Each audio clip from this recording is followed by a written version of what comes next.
നമസ്കാരം. 2026 ജനുവരി 1 മുതൽ 2026 ഡിസംബർ 31 വരെയുള്ള ഒരു വർഷക്കാലത്തെ ഗുണദോഷ സമ്മിശ്ര ഫലങ്ങളാണ് നമ്മൾ നോക്കുന്നത്. കാർത്തിക നക്ഷത്രക്കാർക്ക് ഈ പറയുന്ന പോലെ തന്നെ വ്യാഴം 4-ലും അതുപോലെ തന്നെ ശനി 12-ലും ഗോചരം ചെയ്യുകയാണ്. മേടം രാശിയിൽപ്പെട്ട കാർത്തിക നക്ഷത്രക്കാർക്ക് ശനി ഗോചരം ചെയ്യുന്ന 12-ലാണ്, വ്യാഴം 4-ലാണ്.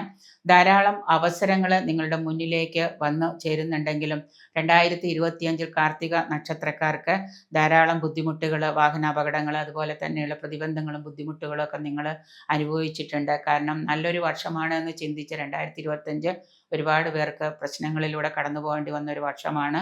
തീർച്ചയായിട്ടും ഈശ്വരാധീനവും ദൈവാധീനവും ഉണ്ടാക്കിയെടുത്തിട്ടുണ്ടെങ്കിൽ നമുക്ക് അതിൽ നിന്നൊക്കെ കണ്ണുമക്കളും പിരികത്ത് കൊണ്ടുപോകുന്ന അവസരത്തിലൂടെ കടന്നു പോകാൻ സാധിച്ചവരുണ്ട്. എങ്കിലും ധാരാളം അവസരങ്ങൾ ഈ 2026 നിങ്ങൾക്ക് മുന്നോട്ട് വന്നു ചേരുന്നുണ്ട്. ഈ വർഷം നിങ്ങളെ കാത്തിരിക്കുന്നുണ്ട്. ശനിയുടെ 12-ലെ ഗോചരം ഒന്ന് വളരെ പ്രത്യേകം ശ്രദ്ധിക്കുന്നത് നന്നായിരിക്കും. ചില ഭാഗ്യങ്ങളും അതുപോലെ തന്നെ അവസരങ്ങളും ഒക്കെ നിങ്ങളുടെ പിടിപ്പുകേട് കൊണ്ട് ചിലപ്പോൾ നഷ്ടമായേക്കാം. ചിലവുകൾ ധാരാളമായി വർദ്ധിക്കുന്നതാണ്. സാമ്പത്തിക വ്യയം, കടം, സാമ്പത്തിക ബാധ്യത ധാരാളമായിട്ട് നിങ്ങൾക്ക് വന്നു ചേരുന്ന ഒരു വർഷമാണ് 2025. അതുകൊണ്ട് തന്നെ 2026 ആ കടങ്ങൾ തീർക്കാനായിട്ട് നിങ്ങൾ കഠിന പ്രയത്നം തന്നെ ചെയ്യേണ്ടതായിട്ട് വന്നു ചേരുന്നുണ്ട്. വിദേശത്ത് പോകാനായിട്ട് കാത്തിരിക്കുന്നവർക്ക് അതിനുള്ള അവസരത്തിൽ പല തടസ്സങ്ങളും പ്രതിബന്ധങ്ങളും ഫേസ് ചെയ്യേണ്ടതായിട്ട് വരാം.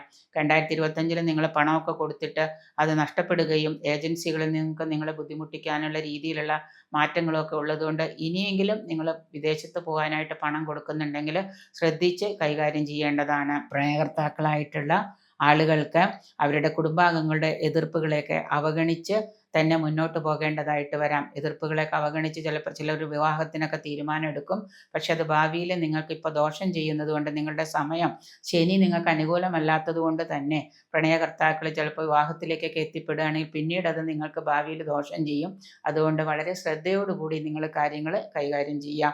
ബിസിനസ്സിൽ ധാരാളം മാറ്റങ്ങൾ ഉണ്ടാകുന്ന ഒരു വർഷമാണ്. കർമ്മരംഗത്ത് പുതിയ ഉണർവ് ഉണ്ടാവുകയും അതുമൂലം നിങ്ങൾക്ക് ധനലാഭവും വന്നു ചേരുന്നുണ്ട്. വ്യവസായ സ്ഥാപനങ്ങളും വ്യവസായശാലകളൊക്കെ സ്വന്തമായിട്ട് നടത്തുന്നവർക്ക് തൊഴിൽ തർക്കങ്ങളും അതുപോലെ തന്നെ ശമ്പള വർധനവിനായിട്ടുള്ള പ്രശ്നങ്ങളും ചില്ലറ തർക്കങ്ങളും പരിഹാരങ്ങളും ഒക്കെ നിങ്ങൾക്ക് ഏറ്റെടുക്കേണ്ടതായിട്ട് വരാം.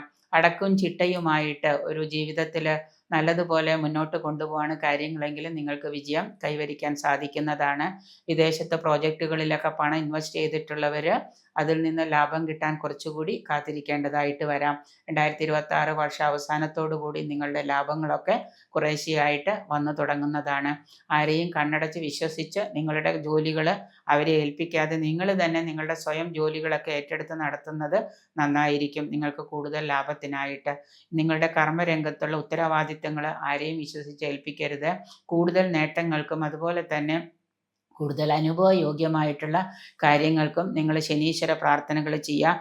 ഹനുമാന് എല്ലാ ശനിയാഴ്ചയോ അല്ലെങ്കിൽ ബുധനാഴ്ചയോ നിങ്ങൾ പോയിട്ട് ഹനുമാൻ ക്ഷേത്രത്തിൽ പോയിട്ട് ക്ഷേത്ര ദർശനം നടത്തുന്നതിനോടൊപ്പം തന്നെ വെറ്റിലമാല, കുങ്കുമാർച്ചന ഇതൊക്കെ നടത്തുന്നതും അതുപോലെ ഹനുമാന് ഇഷ്ടപ്പെട്ട വഴിപാടുകൾ ചെയ്യുന്നതും നിങ്ങളുടെ പിറന്നാളുകളിൽ നാഗക്ഷേത്ര ദർശനം നടത്തുന്നതും ഇപ്പോഴത്തെ രാഹുവിൻ്റെ ഗോചരം നിങ്ങൾക്ക് ഗുണം ചെയ്യുന്നതാണ്.